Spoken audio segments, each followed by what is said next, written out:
Chapter 1. The story takes place in a distant realm where the protagonist is reincarnated into a less advanced fantasy world. He is born into a humble family and is fortunate to have a loving birth mother. At the age of 3, he glimpses the outside world but is quickly stopped by the nanny due to his family's prominence in the Grand Duchy. As he grows older, he dedicates himself to becoming a knight and trains under Sir Gothic, a respected holy knight. Despite facing challenges and questioning his mentor's methods, he realizes the dedication required to become a holy knight. To become a holy knight, he must undergo rigorous quests, training, and be chosen by the Holy Grail. Additionally, as the son of Dragonia, he must prepare to become the successor of the Grand Duke. Balancing these responsibilities becomes difficult, and he yearns for acknowledgement and salvation from a higher power. At 16, he embarks on a quest to gain the attention of the goddess and become a holy knight. Witnessing a burning village under attack by orcs strengthens his resolve to protect the kingdom. At 20, he has a life-changing encounter with the goddess Ariana, who recognizes his lineage and grants him the title of Holy Knight. He embarks on a journey where he fights enemies and rises to the position of a war knight, leading other knights in battle. Tragedy strikes when a renowned saint falls in battle, and Leon is chosen as the successor. He accepts his new responsibilities and becomes Holy Knight Leon Dragonia, Grand Duke Dragonia, and the King of the Lionheart Kingdom.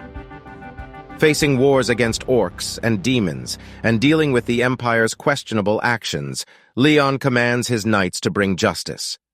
At 96, the Empire's heinous act pushes him to rally his troops. At 121, he fails to prevent the world's destruction, but Sir Aron approaches him with respect. Leon rallies his army and engages in the final battle against the demon forces, showcasing his true power. As the years pass, Leon faces the last remaining demon gate at the age of 256, vowing to eliminate every demon. He emerges victorious at 300, surprising those who encounter him from Earth. With the defeat of all the demons, Leon is hailed as the Night King's return. Chapter 2. In Seoul, a mysterious gate appeared emitting an unknown black aura, causing concern among the Korean Hunter Association and the World Hunter Association. They requested assistance from large guilds to raid the gate, but due to its unknown difficulty level, their requests were denied. The government then ordered the Korean Hunter Association to take charge of the mission. Inside the gate, a woman named Hari encountered a naked man named Leon, who had single-handedly defeated countless demons. They were later joined by Kim Jin-soo, the head manager of the Korean Hunter Association, who discussed the gate's contents and Leon's remarkable abilities. Despite the initial skepticism, Hari and her team managed to clear the gate without the help of other guilds, which was considered a miraculous achievement. Kim and Hari observed the interrogation of Leon, who had returned from a demon realm after clearing similar gates that had appeared worldwide over the past 30 years. Survivors like Leon possessed incredible strength acquired in the demon realm. The government recognized their value and made plans to recruit them. Hari emphasized the importance of investigating the survivors, especially Leon, due to his extraordinary strength. Kim expressed concern about potential cultural differences, considering Leon's unusual behavior and hints of possible royalty. However, Hari remained optimistic, believing in Leon's genuine goodness despite the unexpected events during the interrogation. Before the interrogation, Leon reflected on his past experiences, including his previous life as an orphan, his time as a king and knight in another world, and his 300-year journey hunting demons. Inside the interrogation room, Leon presented himself as a Night King who had lived for 300 years in the other world, adopting an authoritative tone and demanding to be called Your Majesty. He assigned the bald officer as his temporary secretary and provided him with the privilege of documenting their encounter. Leon noticed the officer's compliance with his requests and wondered if it stemmed from kindness or government protocols. The officer explained the situation on Earth, with gates opening worldwide and releasing monsters and demons. The world had been in a constant state of emergency, and leaving a gate unattended would result in monster invasions. Leon contemplated the differences between the demon invasions in his world and the structured gates in this world. During the officer's absence, Leon became angered by the peasant food he was served, expressing his royal status and demanding respect. He saw himself as a guardian of the Holy Grail and owner of the Holy Blade and Spear. Leon perceived the chaotic state of Earth as a result of a lack of religious faith, and believed it was his duty to enlighten the people as the highest positioning member of the royal family, a Night King. Chapter 3. With grace and elegance, Leon skillfully sliced into his steak and enjoyed it, impressing Kim with his ability to differentiate between their meal and his T-bone steak. Harry, relieved by Leon's presence, misunderstood his compliment towards her bravery as potential interest in her. However, she soon clarified that Leon had only praised her for her courage.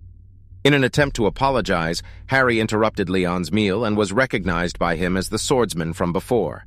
Leon instructed her to sit, and Harry secretly signaled her triumph to Kim through security cameras. As they sat down, Harry asked Leon if the meal met his expectations. He admitted it was good and appreciated the chef's skill and sincerity. However, he explained that his initial treatment of them was due to their disrespectful attitude towards royalty, emphasizing the importance of proper respect and protocol when greeting foreign royals. Leon asked if Hari's name was Han, and she confirmed it. He mentioned hearing about demons on Earth, and Hari acknowledged their presence. Unbeknownst to Leon, Hari's mission was to persuade him to join the Hunter Association. She proposed that if he granted them his permission, the South Korean government would take responsibility for his well-being. Their objective was to recruit survivors and prevent them from joining other nations. Curious about settling in this world, Leon questioned if he would serve as a soldier in another nation's military.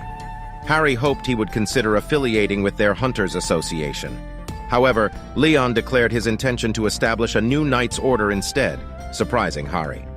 She silently agreed, realizing she had no other choice. Harry sought information from their superiors, frustrated by the influence of powerful guilds and their government's submissive stance. Their conversation was interrupted by an alarm notifying them of a dungeon break at Honam Plains, which could disrupt food production.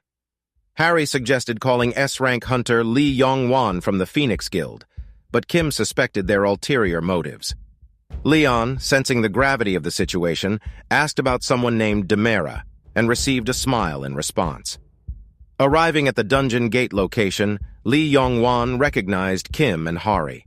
He revealed that the Phoenix Guild had allowed the dungeon break as retaliation for their rejected request for a tax exemption. Harry urgently pleaded with Lee Yong-wan to close the gate, but he dismissed her concerns mockingly. Leon stepped in, expressing disdain for Lee Yong-wan's mindset. Harry addressed Leon as Leon, Your Majesty, but he reprimanded her to use his title alone. Leon criticized Lee Yong-wan, shocking him with his audacity. As tensions rose, Harry revealed Leon as a survivor, changing Lee Yong-wan's attitude. Leon instructed Harry and Kim to provide a concise summary of the problem, as he was unfamiliar with the gate details. They explained the land infection and the need to purify it, clear the dungeon, and eliminate the threat. Leon agreed to take personal action but insisted on seeking approval from the local king. Harry wanted to proceed without permission, but Leon stressed the importance of following proper protocol. They decided to seek permission from the president, who received an urgent call about the situation. Harry approached Leon with a doll, and he explained it would be used to purify the infected land. The doll had to be made by women who had given birth. Leon destroyed multiple dolls as they didn't meet the condition until an elderly woman's doll caught his attention. Her doll impressed Leon, and he praised her for being a true patriot. Leon placed the doll on a table and called upon the Mother Earth, Demera. To everyone's surprise, the cup on the table filled with water on its own.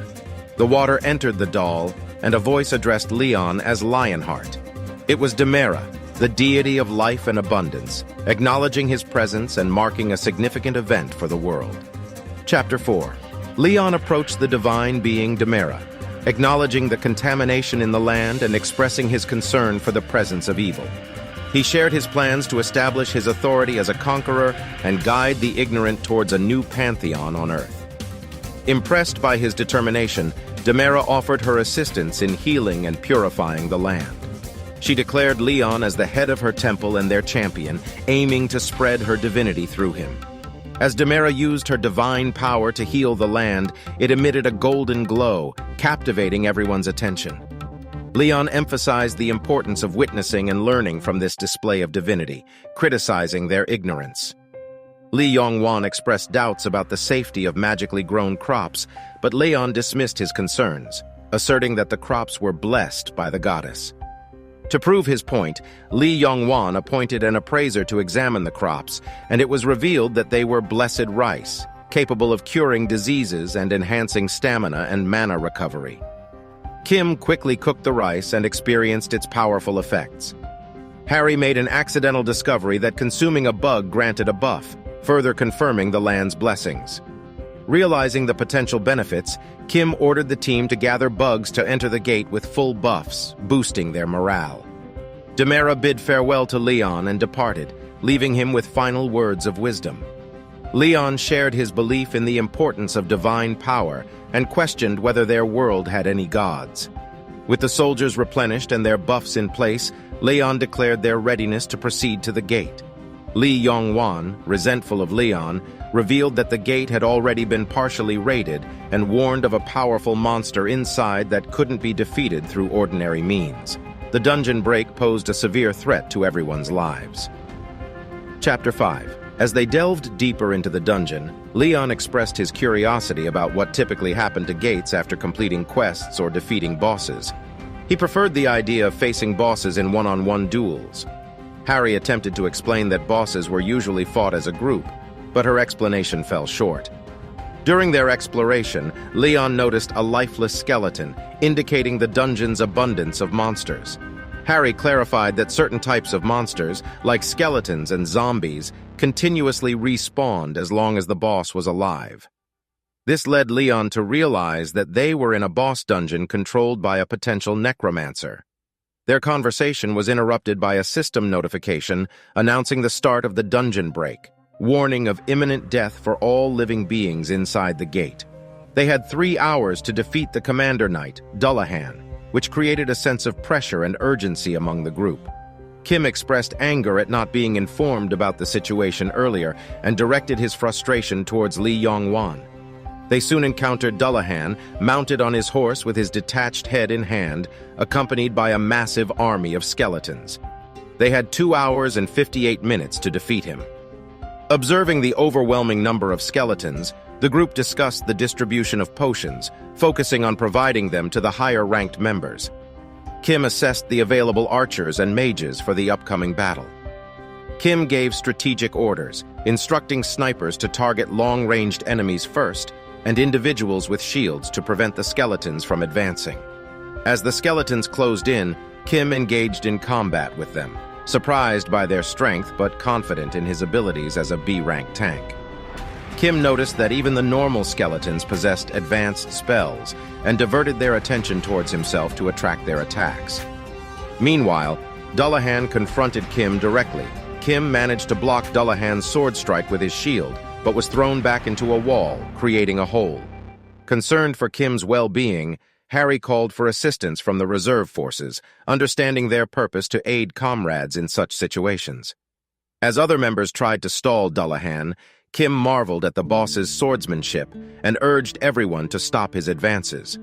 Harry turned to Leon, recognizing his capabilities as the king of the Lion Heart who had defeated a powerful demon. She called upon him for assistance, referring to him as "my lord."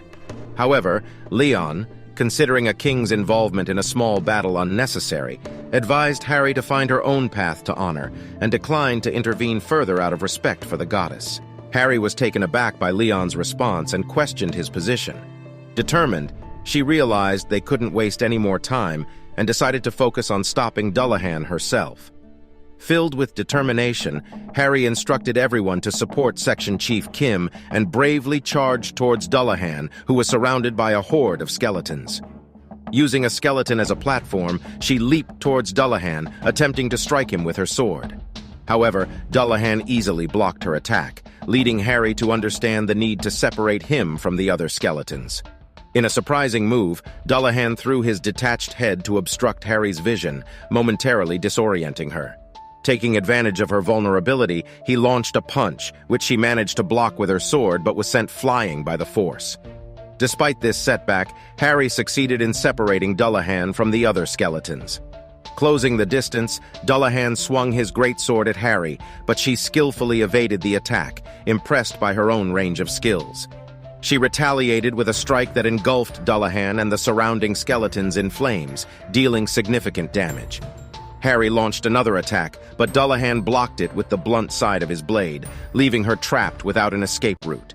Overwhelmed with fear, she closed her eyes, knowing she was unable to avoid the imminent danger. Suddenly, a resounding voice echoed through the area, and a sense of astonishment filled the air. All eyes turned to Leon, who was clapping. Addressing Dullahan, Leon expressed admiration for his swordsmanship and speculated that he must have been a noble knight in his previous life. Leon apologized for underestimating him as a mere undead and boldly declared himself the King of the Lionheart, willing to grant Dullahan the right to challenge him. He proposed a noble duel to end the fight without further casualties. Hari, Kim, and even the skeletons themselves were bewildered and amazed by Leon's audacious move. The idea of Leon challenging the boss to a duel seemed highly unlikely, yet it had become a reality due to his bold strategy. Chapter 6. Leon, standing near Dullahan, addressed him as a knight of honor and suggested that he should lower his neck. He implied that a one-handed weapon wouldn't provide a proper battle against Dullahan's presumed skill with two swords. To everyone's surprise, Leon retrieved a sword from his storage space, demonstrating his own prowess. Harry, hesitant but addressing Leon as Your Majesty, expressed her concern about Dullahan's need to be beheaded for defeat. Leon dismissed the significance, stating that it didn't matter. This realization left Harry pale-faced, wondering how Leon planned to win without beheading Dullahan. Nevertheless, Leon stood firm, emphasizing that the battle's outcome would be determined by the knight's honor.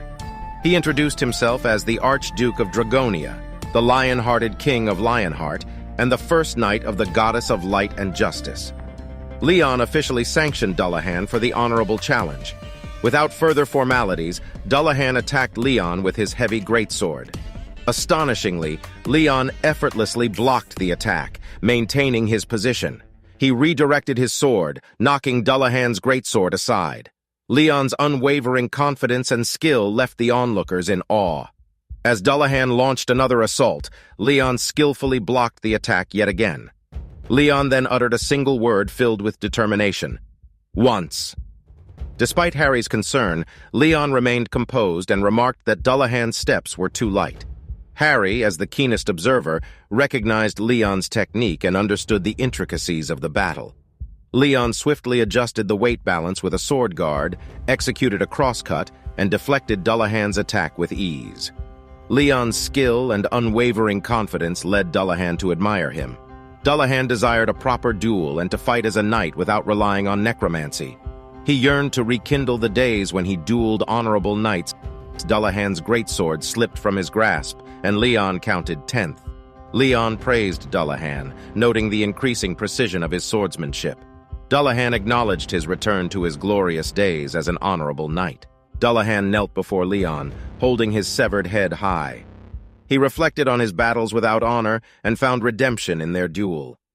Leon placed his hand on Dullahan's head, praying for him and expressing his desire to meet him again in the gods' banquet hall. Leon summoned a brilliant radiance, and Dullahan's body dissipated, finding peace at last. Outside the dungeon, Harry and Kim reflected on the extraordinary events.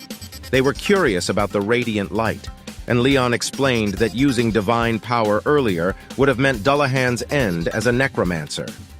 Leon expressed his intention to collect the loot, and they examined the valuable items obtained from the battle. However, Leon shattered a dark orb, considering it worthless and chaotic. In the end, they successfully cleared the Honam Gate, obtaining Dullahan's cape. This is part 2 to this story. Hey guys, if you like this video through the end, please give a thumbs up, share it, and subscribe in the end so I can keep bringing more and more content for you all. Chapter 7. Even though it has been 4 days since Leon returned to Earth, A lot of things happened within these 4 days, and Harry seems tired and exhausted by the whole ordeal that she had to face after meeting him as she keeps standing with a food cart filled with expensive wine and food. It seems that when Harry went to Leon to talk about the matter of taxes, he couldn't help but wonder why would anyone ask him for taxes when he considers himself the king. Harry tried her best to make him understand by talking about it to solve the matter by using his mana stones. But he was too overwhelmed to even listen to her for once as he kept blabbering about his ranks and whatnot. She stopped following through on the matter since it wasn't her job to discuss it, but they gained some new followers for the cause as divine power was introduced into the land which was considered valuable to them.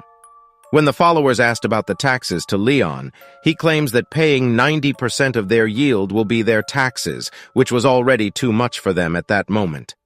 Leon couldn't fathom why they would worry about going hungry as the follower of the goddess, as the welfare, costs of living, food, and everything else is about to be taken care of under his guild and leadership.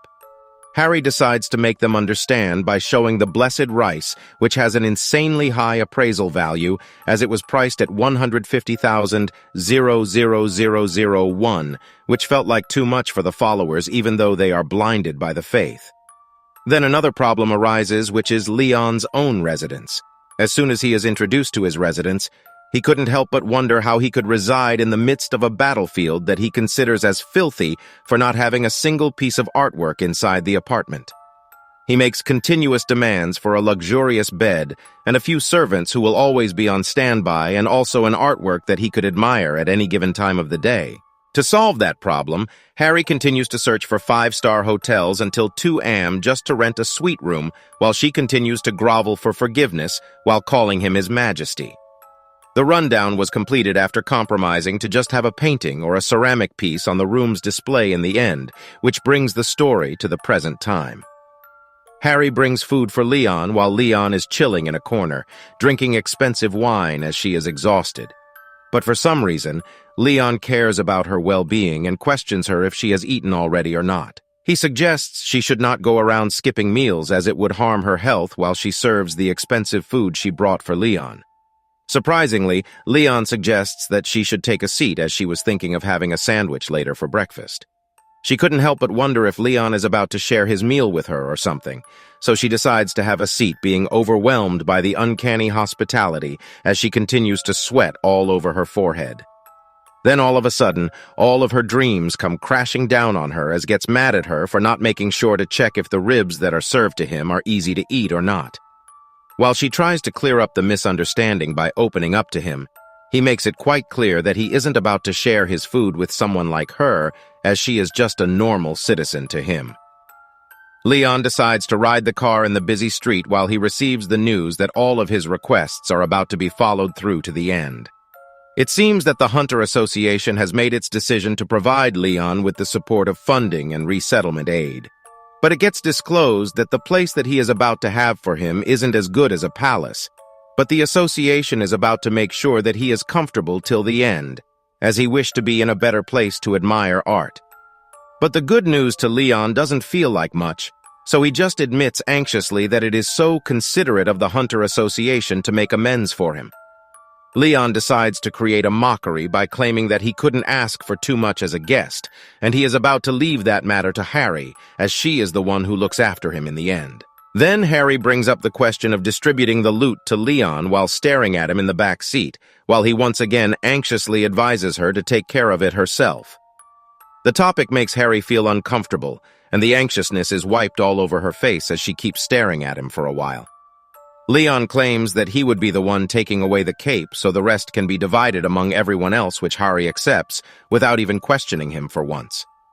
After driving for a while, they soon reach some luxurious apartments in the city, and Harry instructs Leon to get out as they have reached his new residence, which was fixed by the Hunter Association. It seems that the place is quite close to the Hunter Association, and not only that, but also it has a helicopter pad on the top floor which will be convenient for him if he wants to fly anywhere at any time. While Harry continues to show Leon the whole place, she considers the place to be great, while Leon continues to wonder about the statue-like thing ahead of him while looking at it with curious and frustrated eyes.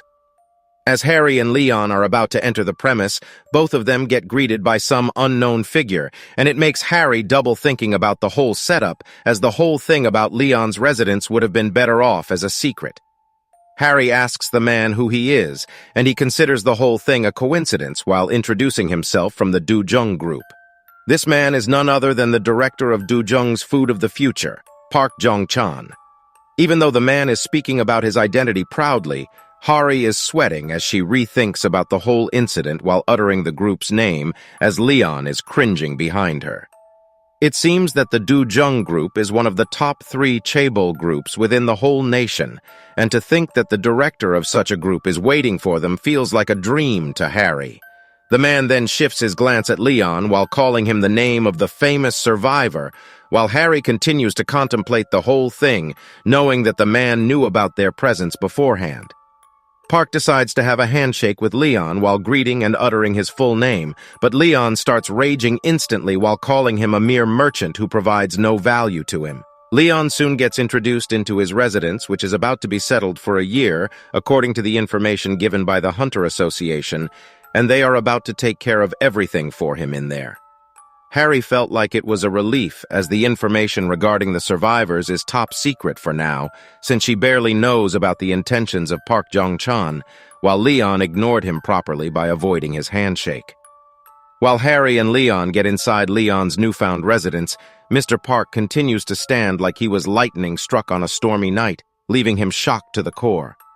Harry questions Leon about the man's intentions to Leon, which he feels like a reasonable thing to do, as Park Jong-chun is nothing else than a merchant, and he had his own benefits included.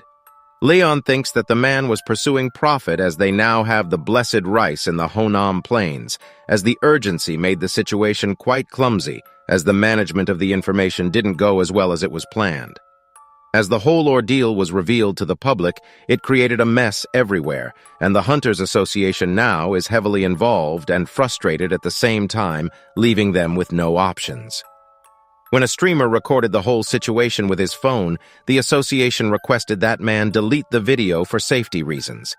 But nothing worked, as he just continued to upload it once in a while on the channel of Farmer Mr. Park, as it is witnessed by Hari on the internet.